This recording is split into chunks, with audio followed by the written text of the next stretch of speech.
Hello students, मैं विकास कुमार और मैं SKL स्टडी वासी यूट्यूब चैनल पर आप सभी छात्र छात्राओं का हार्दिक स्वागत करता हूं।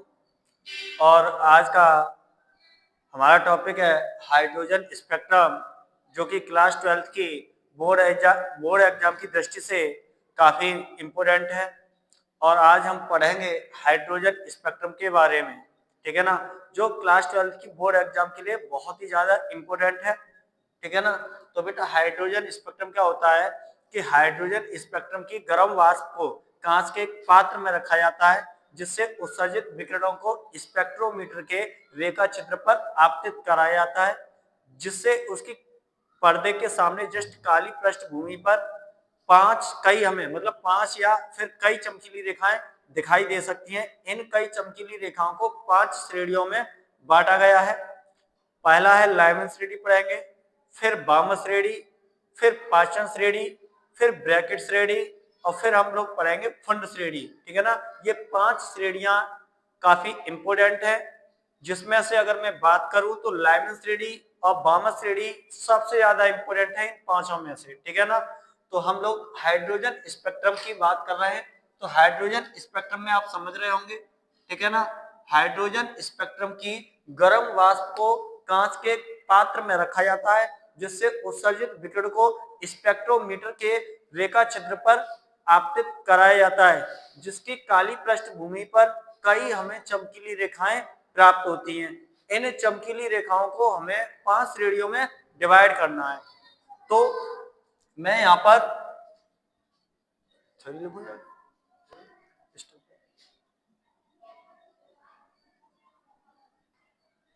ठीक है ना।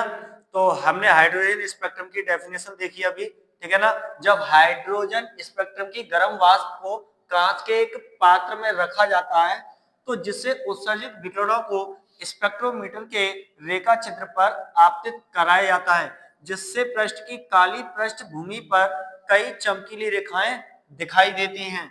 इन रेखाओं को 5 श्रेणियों में बांटा गया है, ठीक है ना बेटा।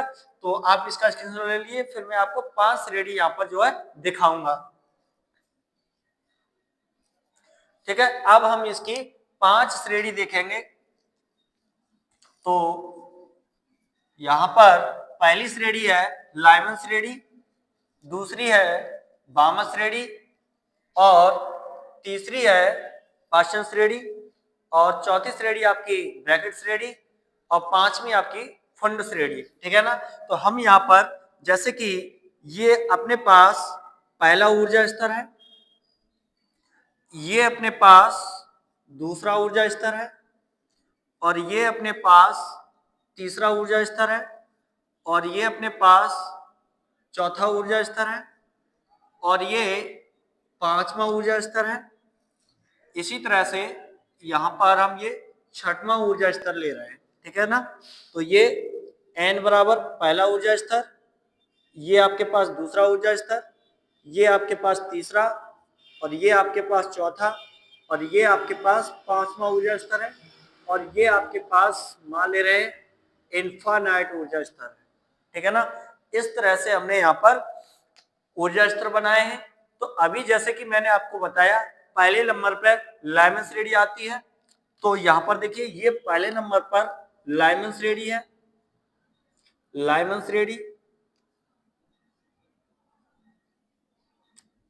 अब देखें लाइमन श्रेणी के लिए, ठीक है ना, जब हाइड्रोजन परमाणु का कोई भी इलेक्ट्रॉन उच्च ऊर्जा स्तर से, क्योंकि लाइमन श्रेणी पहले नंबर पर आती है, तो लाइमन श्रेणी पहले नंबर के लिए ये भी उच्च रहेगा, ये भी उच्च रहेगा, ये भी उच्च रहेगा, और ये भी आपके पास उच्च रहेगा, ठीक है ना।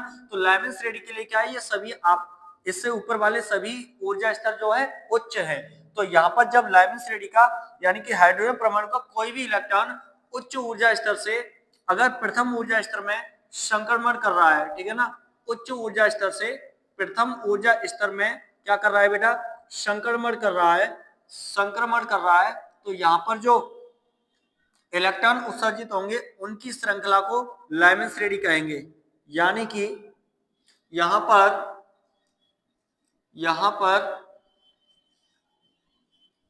n बराबर 6 और इसको मान ले रहे हैं ऊर्जा स्तर, ये इनफाइनाइट है, n बराबर इन्फानाइट। अब इसके लिए यहां से भी उच्च है, यानी कि जो 6 वाला जो ऊर्जा स्तर है ये भी इसके लिए उच्च ही रहेगा।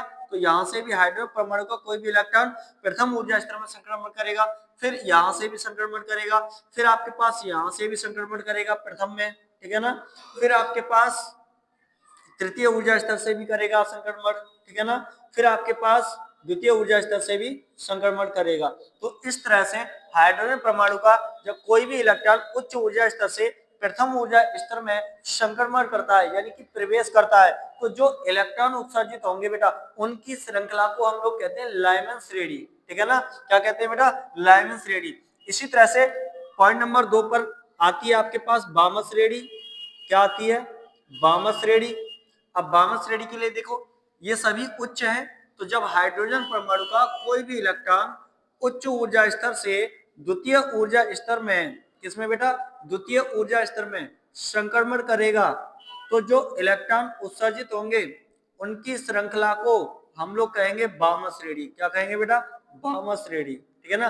तो इस बामस श्रेणी के लिए ये सभी क्या है, उच्च है ऊर्जा स्तर, ठीक है ना, तो ये सभी उच्च ऊर्जा स्तर हैं। तो जब हाइड्रोजन परमाणु का कोई भी इलेक्ट्रॉन उच्च ऊर्जा स्तर से द्वितीय ऊर्जा स्तर में संक्रमण करता है, तो जो इलेक्ट्रॉन उत्सर्जित होते हैं उनकी श्रृंखला को हम लोग बामस श्रेणी कहते हैं।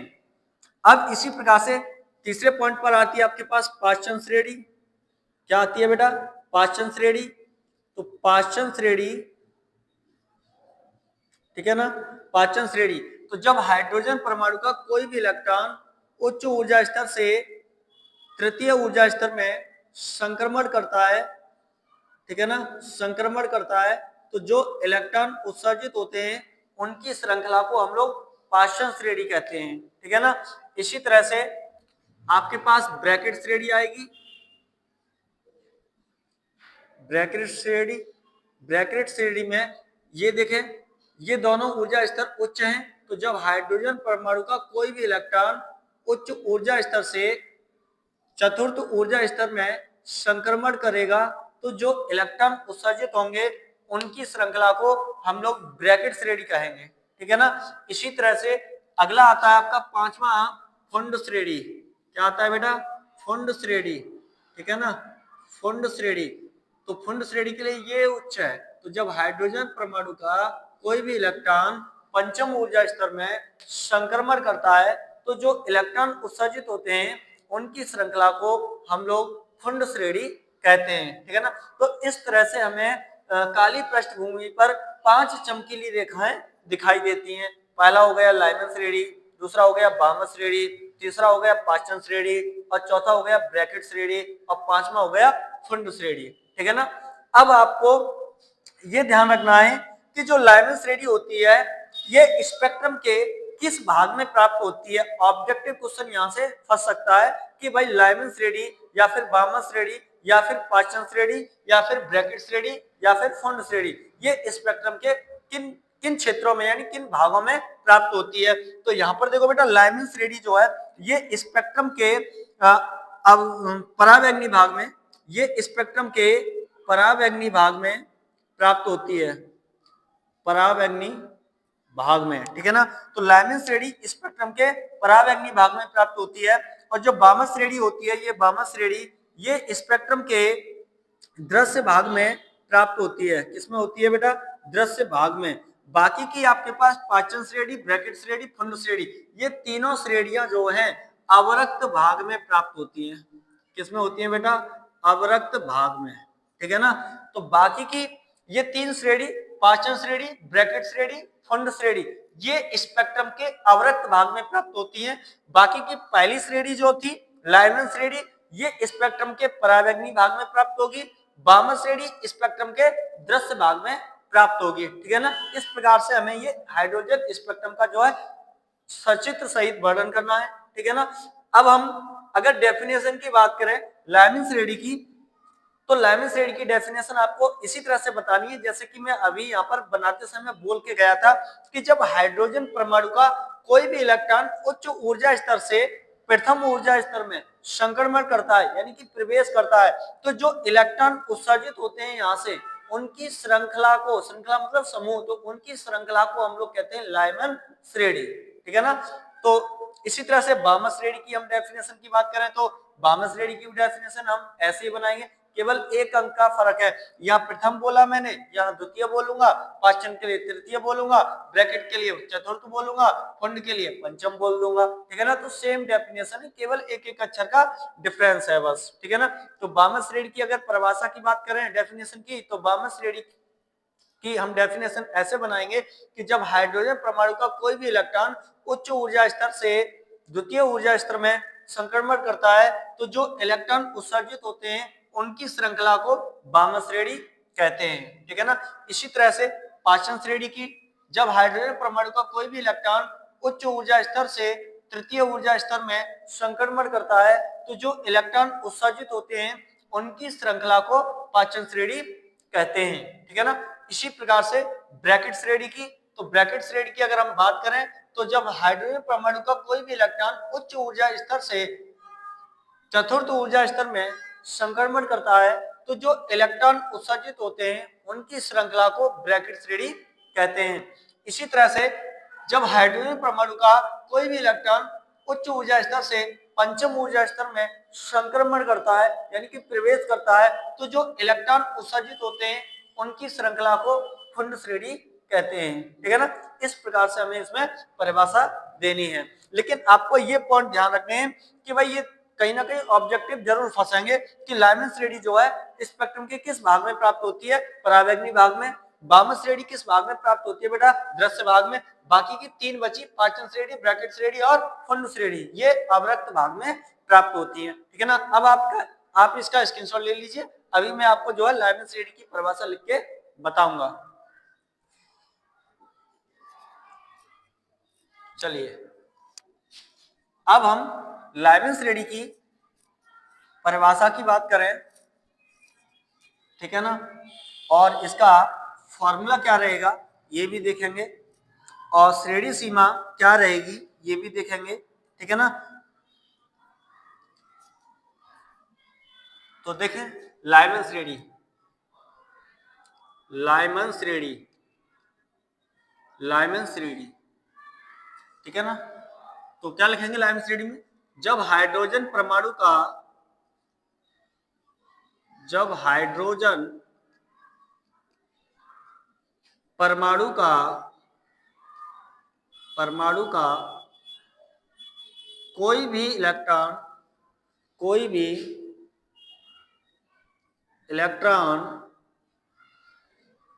उच्च ऊर्जा स्तर से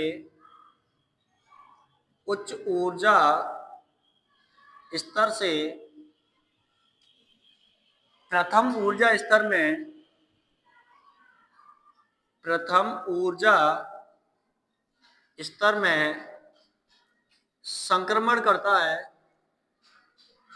संक्रमण करता है, तो जो इलेक्ट्रॉन उत्सर्जित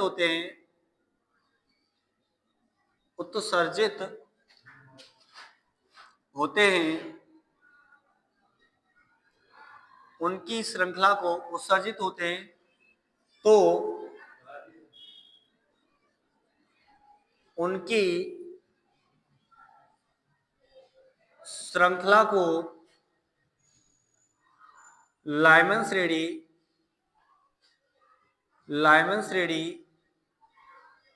कहते हैं, ठीक है ना। इस प्रकार से हमें इसमें परिभाषा बतानी है कि जब हाइड्रोजन परमाणु का कोई भी इलेक्ट्रॉन उच्च ऊर्जा स्तर से प्रथम ऊर्जा स्तर में संक्रमण करता है, यानी कि प्रवेश करता है, तो जो इलेक्ट्रॉन उत्सर्जित होते हैं उनकी श्रृंखला को लाइमन श्रेणी कहते हैं। अब लाइमन श्रेणी की अगर हम फॉर्मूले की बात करें तो लाइमन श्रेणी का फॉर्मूला होता है 1/λ बराबर r ब्रैकेट में, तो देखिएगा 1/लाइमन श्रेणी कितने नंबर पर आती है, पहले नंबर पर, यानी कि एक नंबर पर, तो 1/1 का square minus 1/n square, where जहां पर आपके पास n क्या है, 2 हो सकता है, 3 हो सकता है, 4 हो सकता है, 5 हो सकता है, डॉट डॉट डॉट इन्फिनिट तक, ठीक है ना। यानी कि n का मान पहली सीरीज को छोड़ के, क्योंकि लाइवन श्रेणी एक नंबर पर आती है, तो एक को छोड़ करके, लाइवन श्रेणी का एक को छोड़ करके n का मान 2 से स्टार्ट होगा, 2 3 4 5 6, क्योंकि लाइवन श्रेणी की प्रथम रेखा की बात करें तो 2 होगी। लाइवन श्रेणी की प्रथम रेखा कितनी होगी बेटा? 2। और लाइवन श्रेणी की दूसरी रेखा कितनी होगी बेटा? 3। ठीक है ना। इसी तरह से तो यहाँ पर हम प्रथम रेखा के लिए बात करें, प्रथम रेखा हेतु, प्रथम रेखा हेतु, तो प्रथम रेखा क्या रहेगी इसकी? 2। ठीक है ना। और श्रेणी सीमा हेतु अगर हम बात करें तो श्रेणी सीमा हेतु, ठीक है ना, तो कहां तक जा सकता है? उच्च ऊर्जा स्तर। तो श्रेणी सीमा हेतु हमारे पास क्या होगा? n बराबर इन्फानाइट, ठीक है ना, अनंत तक, क्योंकि हमारे पास ऐसे बहुत सारे ऊर्जा स्तर हो सकते हैं। तो श्रेणी सीमा हमारे पास इन्फानाइट हो गया, ठीक है ना। तो अब देखो यहाँ पर, इस पर क्या है, न्यूमेरिकल भी पूछ लेता है कि भाई लाइमन श्रेणी की सबसे बड़ी तरंग दैर्घ्य बताइए, यानी कि अधिकतम तरंग दैर्घ्य बताइए। तो तुमको मैं बता दूं कि लाइमन श्रेणी की सबसे बड़ी तरंग दैर्घ्य जो है n बराबर 2, यानी कि प्रथम रेखा, लाइमन श्रेणी की प्रथम रेखा पर ही आपको सबसे बड़ी तरंग दैर्घ्य मिलेगी। तो आप यहाँ पर n का मान लगा करके जब इसे कैलकुलेट करोगे तो आपके पास 912 एंगस्ट्रॉम के समथिंग जो है आंसर मिलेगा। तो लाइमन श्रेणी की सबसे बड़ी तरंग दैर्घ्य जो है 912 एंगस्ट्रॉम, ठीक है ना। इसके अलावा सबसे छोटी तरंग दैर्घ्य की अगर हम बात करें तो लाइमन श्रेणी की सबसे छोटी तरंग दैर्घ्य आपको n बराबर इन्फानाइट पर मिलेगी, ठीक है ना। यहाँ पर मिलेगी n बराबर इन्फानाइट पर मिलेगी, ठीक है ना। यहाँ जब n का मान आप इन्फानाइट लगाओगे तो इसका जो है सबसे छोटी तरंग दैर्घ्य हमें मिलेगी, ठीक है ना। इस प्रकार से हमने इसका फॉर्मूला यूज किया। अब हम पढ़ेंगे बामन श्रेणी। तो बामन श्रेणी की परिभाषा की अगर हम बात करें तो बामन श्रेणी के लिए ध्यान दें, बामन श्रेणी के लिए, बामन श्रेणी, ठीक है ना। तो बामन श्रेणी क्या होगी? इसमें केवल एक एक, हर टॉपिक में एक एक डिजिट जो है चेंज होगा। जब हाइड्रोजन परमाणु का कोई भी इलेक्ट्रॉन उच्च ऊर्जा स्तर से प्रथम, क्योंकि लाइमन में प्रथम में हो रहा था, अब बामन आती है 2 नंबर पर, तो बामन श्रेणी में क्या होगा बेटा? द्वितीय ऊर्जा स्तर में संक्रमण करेगा। किसमें करेगा बेटा? द्वितीय ऊर्जा स्तर में, ठीक है ना। तो जब हाइड्रोजन परमाणु का कोई भी इलेक्ट्रॉन उच्च ऊर्जा स्तर से द्वितीय ऊर्जा स्तर में संक्रमण करता है तो जो इलेक्ट्रॉन उत्सर्जित होते हैं उनकी श्रृंखला को बामन श्रेणी कहते हैं। क्या कहते हैं बेटा? बामन श्रेणी, ठीक है ना। अब यहाँ पर क्या हो जाएगा? बामन श्रेणी, ठीक है ना, बामन श्रेणी कहते हैं। अब अगर बामन श्रेणी की फॉर्मूले की बात करें तो बामन श्रेणी कितने नंबर पे आती है बेटा? 2 नंबर पर। तो यहाँ पर आपके पास r बराबर 1/1 स्क्वायर, अब 1 की जगह क्या रहेगा? 2, क्योंकि बामन श्रेणी 2 नंबर पर आती है। तो 2 का स्क्वायर -1/n का स्क्वायर, जहां पर वेयर अब बामन श्रेणी 2 नंबर पर आती है तो n का मान कितने से स्टार्ट होगा? n का मान 3 से स्टार्ट होगा। कहां से स्टार्ट होगा बेटा? 3 से। n का मान 3 4 5 डॉट डॉट डॉट इन्फिनिट तक, ठीक है ना। इसी तरह से अगर हम बामन श्रेणी की प्रथम रेखा की बात करें, ठीक है ना, तो बामन श्रेणी की प्रथम रेखा कितनी होगी बेटा? 3। अब यहाँ बामन श्रेणी की प्रथम रेखा कितनी होगी बेटा? 3। और श्रेणी सीमा हेतु अगर हम बात करें तो श्रेणी सीमा हमारे पास इन्फिनिट ही रहेगी, ठीक है ना, क्योंकि ऐसे हमारे पास बहुत सारे उच्च ऊर्जा स्तर हो सकते हैं, ठीक है ना। तो ये तो हो गई बामन श्रेणी की बात कर ली हमने, ठीक है ना। बामन श्रेणी एक एक अच्छा चेंज हो रहा है बेटा यहाँ, ठीक है ना, हर श्रेणी में एक एक अच्छा चेंज हो रहा है, ठीक है ना। तो यहाँ पर देखो, अब हम बात कर लेते हैं बामन श्रेणी के बाद हमारे पास आती है पाचन श्रेणी, ठीक है ना। तो पाचन श्रेणी की अगर हम बात करें तो पाचन श्रेणी क्या होती है बेटा? पाचन श्रेणी कितने नंबर पर आती है? 3 नंबर पर। कितने नंबर पर आती है बेटा? 3 नंबर पर। तो जब हाइड्रोजन परमाणु का कोई भी इलेक्ट्रॉन उच्च ऊर्जा स्तर से तृतीय ऊर्जा स्तर में, अब की बार बेटा यहाँ क्या हो जाएगा? तृतीय, यानी मैं बार बार कह रहा हूं एक एक अक्षर चेंज होगा, ठीक है ना। तृतीय ऊर्जा स्तर में संक्रमण करता है तो जो इलेक्ट्रॉन उत्सर्जित होते हैं उनकी श्रृंखला को पाचन श्रेणी कहते हैं। क्या कहते हैं बेटा? पाचन श्रेणी, ठीक है ना। अब यहाँ क्या हो जाएगा? पाचन श्रेणी, ठीक है ना, पाचन श्रेणी कहते हैं। इस प्रकार से हमने इसमें भी डेफिनेशन बना डाली। बार बार एक एक अच्छा चेंज हो रहा है, ठीक है ना। अब देखें अगर हम पाचन श्रेणी के फॉर्मूले की बात करें तो बेटा पाचन श्रेणी का फॉर्मूला क्या होता है? तो बेटा पाचन श्रेणी कितने नंबर पर आती है? 3 नंबर पर। कितने नंबर पर आती है बेटा? 3 नंबर पर। तो इसका फॉर्मूला क्या हो जाएगा? 1 अपॉन लैम्डा बराबर कैपिटल आर 1 अपॉन 3 का स्क्वायर। अब यहाँ क्या हो जाएगा बेटा? 3 का square minus 1 upon n square. ठीक है ना? अब हम इसके वेयर जहां पर n का मान अब क्या होगा बेटा? क्योंकि पाचन श्रेणी तो 3 नंबर पर आ गई, तो n का मान अब 4 से स्टार्ट होगा। ठीक है ना? n का मान कितने से स्टार्ट होगा बेटा? 4 से। ठीक है ना?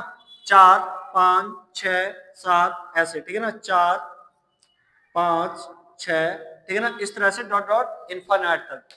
अगर हम पाचन श्रेणी की प्रथम रेखा की बात करें तो बेटा पाचन श्रेणी की प्रथम रेखा क्या होगी? 3 और द्वितीय सॉरी प्रथम रेखा क्या होगी अब इसकी? 4। प्रथम रेखा क्या होगी इसकी? 4। ठीक है ना? द्वितीय रेखा क्या होगी इसकी? 5 और तृतीय रेखा क्या होगी इसकी? 6। और श्रेणी सीमा हेतु अगर हम बात करें तो श्रेणी सीमा के लिए n बराबर इनफाइनाइट। ठीक है ना? इसी प्रकार से अगर हम ब्रैकेट श्रेणी की बात करें बेटा, किसकी बात करें? ब्रैकेट श्रेणी की। तो ब्रैकेट श्रेणी क्या होगी? ध्यान दें, ब्रैकेट श्रेणी। ठीक है ना? ब्रैकेट श्रेणी क्या होती है? ब्रैकेट श्रेणी कितने नंबर पर आती है बेटा? 4 नंबर पर। ठीक है ना? ब्रैकेट श्रेणी 4 नंबर पर। तो क्या बनेगी परिभाषा इसकी? जब हाइड्रोजन परमाणु का कोई भी इलेक्ट्रॉन उच्च ऊर्जा स्तर से चतुर्थ ऊर्जा स्तर में, अब क्या हो जाएगा बेटा? यहाँ चतुर्थ, यानी कि 4 में 4 नंबर पर आती है ब्रैकेट श्रेणी, तो यहाँ हो जाएगा चतुर्थ। ठीक है ना? चतुर्थ ऊर्जा स्तर में संक्रमण करता है तो जो इलेक्ट्रॉन उत्सर्जित होते हैं उनकी श्रृंखला को क्या कहते हैं बेटा? ब्रैकेट श्रेणी। अब यहाँ क्या हो जाएगा बेटा? ब्रैकेट श्रेणी। यहाँ क्या हो जाएगा? ब्रैकेट श्रेणी। ठीक है ना? ब्रैकेट श्रेणी। ठीक है ना? ब्रैकेट श्रेणी कहते हैं। ठीक है ना? तो जब हाइड्रोजन परमाणु को कोई भी इलेक्ट्रॉन उच्च ऊर्जा स्तर से चतुर्थ ऊर्जा स्तर में संक्रमण करता है तो जो इलेक्ट्रॉन उत्सर्जित होते हैं उनकी श्रृंखला को ब्रैकेट श्रेणी कहते हैं। ठीक है ना? अब अगर हम इसके फॉर्मूले की बात करें तो इसका फॉर्मूला क्या होगा बेटा? तो 1 अपॉन लैम्डा बराबर कैपिटल आर ब्रैकेट में। अब ब्रैकेट श्रेणी कितने नंबर पर आती है? 4 नंबर पर। तो अब यहाँ कितना हो जाएगा बेटा? 4। यहाँ कितना हो जाएगा? 4 का square minus 1 upon n square. Where जहां पर n का मान क्या होगा बेटा? तो जहां पर n का मान अब की बार कितने से स्टार्ट होगा? 5 से। ठीक है ना? n का मान कितना होगा? 5 6 7 इस तरह से डॉट डॉट डॉट इनफाइनाइट तक। अगर हम ब्रैकेट श्रेणी में प्रथम रेखा की बात करें बेटा तो ब्रैकेट श्रेणी की प्रथम रेखा हेतु क्या होता है? n का मान 4। प्रथम रेखा क्या होगी? 4। ब्रैकेट श्रेणी की प्रथम रेखा 4, द्वितीय रेखा 6, तृतीय रेखा 7 इस तरह से। ठीक है ना? और इसकी श्रेणी सीमा हेतु क्या रहेगी? इनफाइनाइट, क्योंकि प्रत्येक में श्रेणी सीमा क्या है बेटा? इनफाइनाइट रहेगी। ठीक है? और यहाँ पर प्रथम रेखा 5 होगी बेटा। यहाँ प्रथम रेखा कितनी होगी? 5। ठीक है ना? इस तरह से हमने इसमें परिभाषा बनाई। अब आपका लास्ट रह गया है फुंड श्रेणी। क्या रह गया बेटा? फुंड श्रेणी। तो देखें फुंड श्रेणी क्या होती है। तो यहाँ पर अब हम फुंड श्रेणी की अगर बात करें बेटा, फुंड श्रेणी। ठीक है? फुंड श्रेणी की अगर हम बात करें तो फुंड श्रेणी कितने नंबर पर आती है बेटा? 5 नंबर पर। ठीक है ना? तो जब हाइड्रोजन परमाणु का कोई भी इलेक्ट्रॉन उच्च ऊर्जा स्तर से पंचम ऊर्जा स्तर में, अब यहाँ कितना हो जाएगा बेटा? 5। पंचम ऊर्जा स्तर। ठीक है ना? पंचम ऊर्जा स्तर में संक्रमण करता है तो जो इलेक्ट्रॉन उत्सर्जित होते हैं उनकी श्रृंखला को क्या कहते हैं बेटा? फुंड श्रेणी कहते हैं। क्या कहते हैं? फुंड श्रेणी। ठीक है ना? अब यहाँ क्या हो जाएगा बेटा? फुंड श्रेणी। फुंड श्रेणी कहते हैं इस तरह से। ठीक है ना? एक एक अक्षर चेंज हुआ है बेटा। ठीक है? इसका फॉर्मूला क्या? अगर हम फुंड श्रेणी के फॉर्मूले की बात करें तो फुंड श्रेणी का फॉर्मूला क्या बनेगा? 1 अपॉन लैम्डा बराबर कैपिटल आर 1 अपॉन, यहाँ पर अब हो जाएगा 5 क्योंकि फुंड श्रेणी 5 नंबर पर आती है तो ये हो जाएगा 5 का square minus 1 upon n square. जहां पर n का मान क्या रहेगा बेटा? जहां पर n का मान अब n का मान 6 7 8 9 डॉट डॉट डॉट इनफाइनाइट तक। अगर इसकी हम फुंड श्रेणी की प्रथम रेखा की बात करें बेटा तो इसकी प्रथम रेखा कितनी हो जाएगी? 6। इसकी प्रथम रेखा कितनी हो जाएगी बेटा? 6। और श्रेणी सीमा हेतु क्या रहेगी बेटा? इनफाइनाइट। प्रत्येक की श्रेणी सीमा क्या है? इनफाइनाइट। ठीक है ना? तो इस तरह से हमने हाइड्रोजन स्पेक्ट्रम की 5 रेखाएं पढ़ी और पांचों रेखाएं की हमने डेफिनेशन वगैरह और फॉर्मूले वगैरह आपको बताया। ठीक है ना? जो बोर्ड एग्जाम की दृष्टि से काफी महत्वपूर्ण है। ठीक है ना? तो आप इसे बिल्कुल प्रैक्टिस मार के जाइएगा बोर्ड एग्जाम में, जो आपको काफी हेल्प रहेगा। Thank you.